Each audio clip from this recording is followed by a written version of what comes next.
Hey guys, मैं हूं Ranbir tuber और आज मैं रिकैप करने वाला हूं मार्वल एनिमेशन के एक्समैन 97 सीजन 2 के 7th एपिसोड को। अगर आपने पिछले 6 एपिसोड नहीं देखे हैं तो इसी चैनल में जाकर देख सकते हैं। तो इस बार का सेंट्रल कैरेक्टर है नाइट क्रॉलर।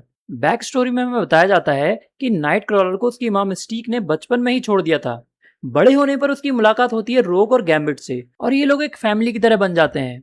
वहीं टीवी पर जुबली रॉबर्टो स्ट्राइकर के म्यूटेंट्स के खिलाफ भड़काऊ भाषण को सुन रहे होते हैं और वहीं बीस्ट कहता है कि प्रोफेसर एक्स ने दूर की नहीं सोची और इंसान अभी भी हमारे खिलाफ ही हैं। वहीं मॉर्फ और सेबर टूथ की वो बात दिखाते हैं जहां मॉर्फ कहता है कि जब लोगन ने मुझे बताया कि ग्रेडन क्रीड तुम्हारा बेटा है तब मुझे यकीन नहीं हुआ था, लेकिन अब तुम्हारी हरकतें देखकर लगता है कि लोगन सच ही कह रहा था। और सेबर टूथ कहता है कि उसको मौका मिलते ही मार देना चाहिए था। वहीं प्रोफेसर एक्स एपोक्लिप्स के आने की वजह से एक्समैन को इवॉल्व होने को कहता है और एक्सकॉप नाम से एक नई बिल्डिंग बना लेता है जहां से एक्समैन ऑपरेट करेंगे। वहीं doctor Cooper x factor team की प्रेस कॉन्फ्रेंस में कहती है कि अगर ये सब करके प्रोफेसर चार्ल्स एक्सेवियर को लगता है कि वो यूएस लॉज से बच जाएगा तो ऐसा नहीं होने वाला। यहाँ से ये एपिसोड स्टार्ट होता है। जेनोशल सिटी में सेंटिनल्स ने अटैक कर दिया था और काफी म्यूटेंट्स मारे जा रहे थे। तब मैग्नीटो उनको बचाने आता है लेकिन सेंटिनल्स उस पर भी अटैक कर देते हैं। इसी बीच कोलोसस और उसकी बहन इलियाना भी वहां पहुंच जाते हैं। कोलोसस सेंटिनल्स पर अटैक करता है और यहाँ इलियाना कुछ म्यूटेंट्स को सेफ जगह पर टेलीपोर्ट करके बचा लेती है, लेकिन तभी सेंटिनल्स इलियाना पर ही हमला करके उसको मार देते हैं। कोलोसस उसको बचाने के लिए आता है लेकिन तब तक देर हो चुकी थी। अब आते हैं प्रेजेंट डे पर, जहां ग्रेडन क्रीड प्रेसिडेंट के इलेक्शंस के लिए फंड रेजिंग प्रोग्राम करता है, जहां काफी सारे लोग म्यूटेंट से हेट करते हैं और उन्हें अपने लिए खतरा मानते हैं। इसी बात को और बढ़ा चढ़ाकर क्रीड अपनी स्पीच देता है और अपने आप को इंसानों के नेता की तरह घोषित कर देता है, लेकिन तभी वहां पर कुछ powerful mutants the acolytes of Magneto attack कर देते हैं। सिक्योरिटी वाले उनसे लड़ने लगते हैं लेकिन वो उन सबको मारते हुए क्रीड तक पहुंच जाते हैं। इन नए म्यूटेंट में से एक था कोलोसस, जो क्रीड को पकड़ लेता है। न्यूज में दिखाया जाता है कि कैसे मैग्नीटो के म्यूटेंट सुप्रीमेसी को लेकर आगे बढ़ने वाले ये म्यूटेंट्स दी एक्ोलाइट अपने लीडर एक्सोडस के साथ इस क्रीड को अगवा करने की जिम्मेदारी भी ले रहे हैं। टीवी पर एक्सोडस कहता है कि कुछ मिनट में ही जिनोशा तबाह हो गया था और इंसानों ने क्या किया, क्रीड जैसे लोगों को बढ़ावा दिया जो म्यूटेंट्स के खिलाफ लोगों को भड़काते हैं। फिर एक्सोडस क्रीड को छोड़ने के लिए अपनी डिमांड्स रखता है कि सभी म्यूटेंट्स जो कि एक्स वेक्टर टीम के गद्दार म्यूटेंट्स ने पकड़े हैं उन्हें एक्ोलाइट्स को सौंप दिया जाए और हमारे रास्ते में ना आया जाए। अगर ऐसा नहीं किया तो ग्रेडन क्रीड मारा जाएगा। एक्स कॉप में ये सब रोग और नाइट क्रॉलर भी देख रहे थे। नाइट क्रॉलर जानता था कि क्रीड उसका सौतेला भाई है और वो उसके लिए दुखी था, जबकि रोग क्रीड से बाकी म्यूटेंट्स की तरह कोई सिंपैथी नहीं रखती है। वहीं डॉक्टर कूपर प्रोफेसर एक्स से बात करती है कि तुम एक्समैन इसमें टांग ना अड़ाओ तो अच्छा है, मैं अपनी एक्स वेक्टर टीम को वहां भेजने वाली हूँ। तब प्रोफेसर एक्स कहते हैं कि एक्ोलाइट्स मैग्नीटो का नाम खराब कर रहे हैं तो मैं इससे दूर नहीं रह सकता और मैंने एक्समैन को पहले ही भेज दिया है, तुम लोग वहां जाने की गलती भी मत करना। वहीं बीस्ट, रोग, नाइट क्रॉलर, बिशप और पॉलरिस अपने शिप में सैवेज लैंड जा रहे होते हैं जहां एक्ोलाइट्स रहते थे। ये जगह बहुत पुरानी है और यहाँ मिस्टर सिनिस्टर अपने एक्सपीरियंस भी करता था। तभी उनके जेट पर एक एनर्जी अटैक होता है। बिशप वो एनर्जी अब्सॉर्ब कर लेता है लेकिन उसे रिलीज नहीं कर पा रहा था और तो और कोई भी एक्समैन अपनी पावर्स यूज नहीं कर पा रहा था। तभी दो मिसाइल्स उनके जेट पर आकर लगती हैं और जेट नीचे गिरने लगता है। जेट के पिछले हिस्से के टूट जाने से बिशप नीचे गिर जाता है और पॉलरिस उसको बचाने के लिए नीचे कूद जाती है। वो बिशप को पकड़कर पैराशूट की मदद से सैवेज लैंड के जंगल में कहीं गिर जाते हैं जहां उन्हें एक टी-रेक्स डायनासोर भी दिखाई देता है। वहीं बाकी एक्समैन जेट के साथ ही आगे कहीं जमीन पर क्रैश हो जाते हैं। आगे कोलोसस एक्ोलाइट्स की टीम के साथ उन्हें लेने आता है। एक्ोलाइट्स उन्हें मारना चाहते थे लेकिन कोलोसस उन्हें मना कर देता है। वो एक्समैन को एक्ोलाइट्स के महल में लेके जाता है जहां म्यूटेंट्स काफी खुशी से रह रहे थे। कोलोसस बताता है कि कैसे एक्सोडस ने उसे ढूंढा और जब से वो यहाँ आए हैं म्यूटेंट्स और सुरक्षित हो गए हैं।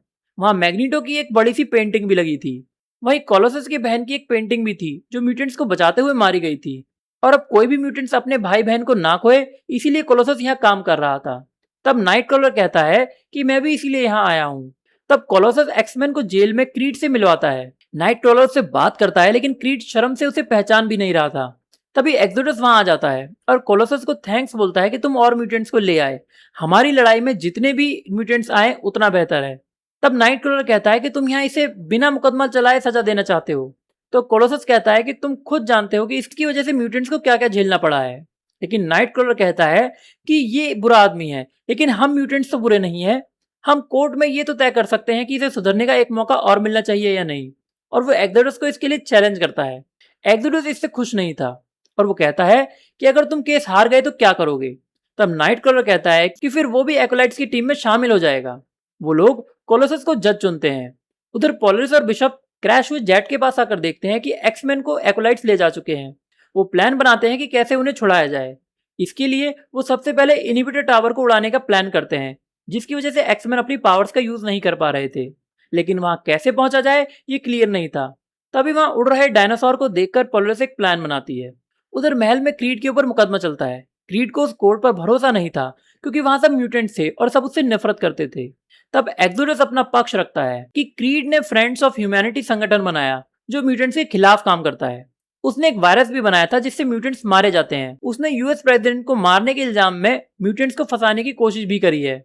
और ये केवल म्यूटेंट से नफरत करता है और इसीलिए ऐसे काम करता है। तब डिफेंस में नाइटक्रॉलर क्रीड से पूछता है कि तुम म्यूटेंट से नफरत क्यों करते हो। तब क्रीड बताता है कि कैसे उसकी मां मिस्टिक ने नाइटक्रॉलर और उसे छोड़ दिया था। और उसका बाप सेबरटूथ जब उसे पता चला कि क्रीड म्यूटेंट नहीं एक नॉर्मल ह्यूमन है, तो वो उसे पीटता था और उसने भी उसे छोड़ दिया था।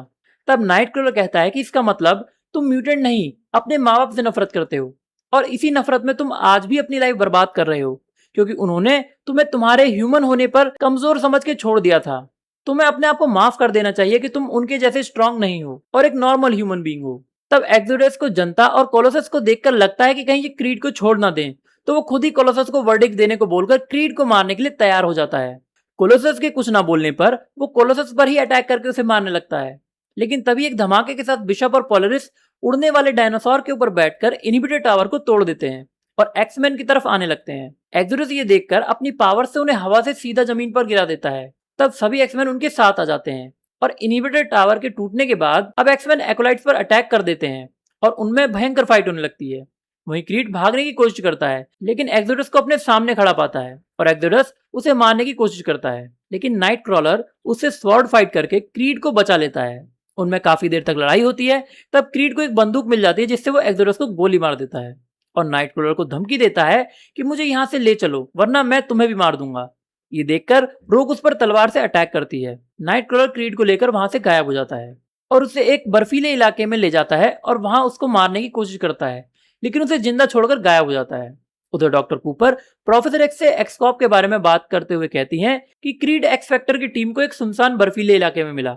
तो प्रोफेसर कहते हैं कि मैंने उसे जिंदा बचाने का वादा पूरा किया है। तो कूपर धमकी देती है कि तुम्हारी एक भी गलती और तुम एक्सकॉर्प और एक्समैन के स्कूल कुछ भी नहीं बचा पाओगे।